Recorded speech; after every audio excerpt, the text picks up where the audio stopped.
Hi everyone, I am RJ Jia in conversation with Dr. Sandeep Jain. Sir abdominal cancer expert, GI surgeon है with a vast experience and अक्सर हम कई सारे मुद्दों पर बात करते हैं. आज बात करने वाले हैं हम बिलियरी ट्रैक्ट सर्जरी के बारे में. सर ने कहा काफी बारीक चीज है जो अक्सर लोग नहीं जानते इसके बारे में. ये है क्या सर? बिलियरी ट्रैक्ट पहले समझाता हूँ कि बिलियरी ट्रैक्ट क्या है. तो बाइल एक होता है जिसको हम आम भाषा में पित्त बोलते हैं, जो हमारे को फूड डाइजेशन में हेल्प करता है, स्पेशली फैट जी.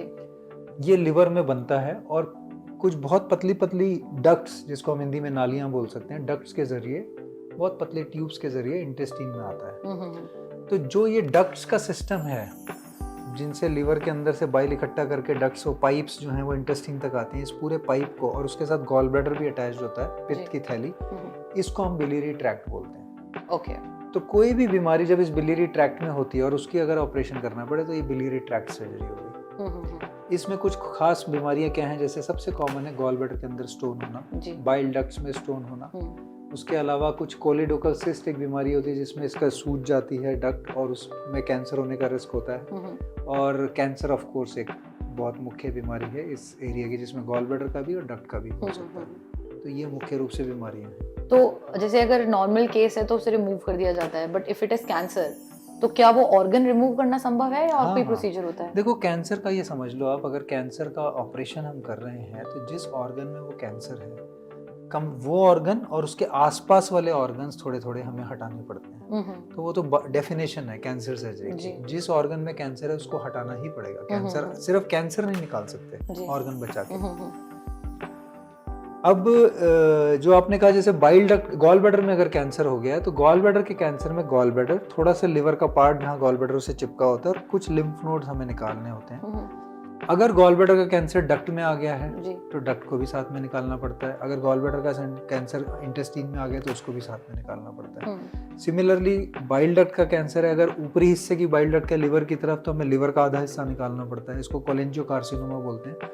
अगर निचले हिस्से का है तो हमें पैनक्रियास का हेड निकालना पड़ता है, जिसको विपल्स ऑपरेशन बोलते हैं. तो इसलिए लोकेशन क्या है कैंसर की, उस पर डिसाइड होता है कि कौन से टाइप का ऑपरेशन. एक थोड़ा जनरल क्वेश्चन है कि जैसे आपने कहा वो एक दो ऑर्गन्स को या दो चीजों को कनेक्ट करता हुआ जो ट्रैक्ट है उससे बाइल, तो वो अगर निकाल दिया जाए तो then how the very intelligent question.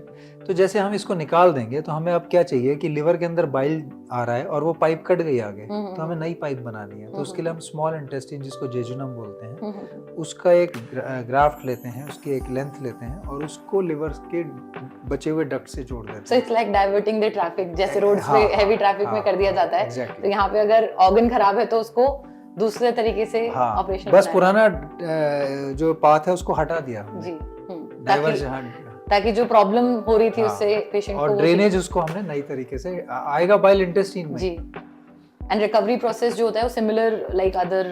Recovery depend करता है. जैसे गॉल ब्लैडर कैंसर की सर्जरी के बाद रिकवरी थोड़ी फास्ट होती है, विपल्स के बाद थोड़ी सी स्लो हो सकती है, लिवर रिसेक्शन के बाद भी फास्ट हो सकती है. तो कौन से टाइप का ऑपरेशन कर रहे हैं, कितना बड़ा ऑपरेशन है, कितने कॉम्प्लिकेशन रिस्क है, उस पर रिकवरी टाइम डिपेंड होता है. So sir thank you so much, काफी इंटरेस्टिंग इन्फॉर्मेशन थी ये, and I think those who are watching उनके लिए भी कुछ नया उन्हें देखने को और सुनने को मिला होगा. ऐसे ही बहुत सारे वीडियोस, इन्फॉर्मेशन हम आप तक पहुंचाते रहते हैं. So stay updated and stay healthy. Thank you.